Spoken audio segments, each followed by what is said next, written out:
Bruce, president of the Independent Women's Voice and a Fox News contributor. Good to see you. Good to see you, too. I thought everybody was in favor of comebacks. Yeah, you know, and that's the Tiger Woods story, isn't it? And I think he's the perfect recipient of the Medal of Freedom. Not only is he a leader in his sport, a remarkable athlete, but this is also about what you can accomplish and being a role model. And the best role models aren't people who've been able to waltz through life. It's people who have struggled and have had adversity and have come back, because that's the issue for all of us. All of us have had trouble. And the question becomes, how do you return from that?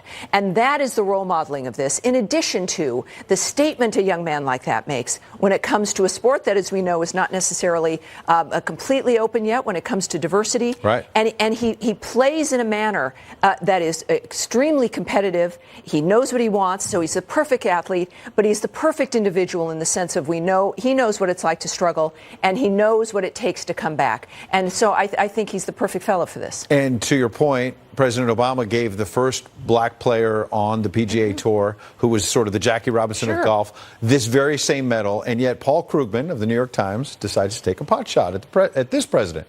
Quote, "I'm old enough to remember when presidential medals of freedom were given for showing courage and making sacrifices on behalf of the nation and the world. Tiger Woods, his golf balls for money." Okay, you look at the list. Look, I love Bob Dylan, you know, Stevie Wonder, previous folks who have gotten this award.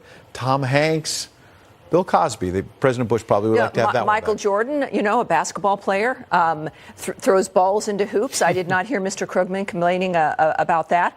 But look, sports and movies and television and theater are part of our cultural fabric. They are our cultural fabric. And I think they're the perfect recipients for the Medal of Freedom, because they entertain us, they help create conversations, and athletes especially. The nature of being able to, these are competitive aspects about using your own discipline. It's just physically but mentally as well. So whether it is Arnold Palmer or Michael Jordan or Tiger Woods, I think if anyone else had said that about Mr. Woods, there'd be, if it was a Republican who'd said it, there'd be arguments about racism. And we do, I think, need to look at this as a dynamic where it's about world freedom, I don't know. But Americans and the American culture does contribute to the condition and the quality of the world. And whether it's Barbara Streisand or Ellen DeGeneres, if this is the president's prerogative, this is what he wants to do. But Tiger is the perfect example of what you can do as an American if you try hard enough. Last question, I got 30 seconds. And Tiger Woods is a black man in America. Doesn't he have the right, the independent right, to decide who he wants to stand with and not? Yeah, it's interesting. Mr. Woods' real crime is a thought crime. He likes the president.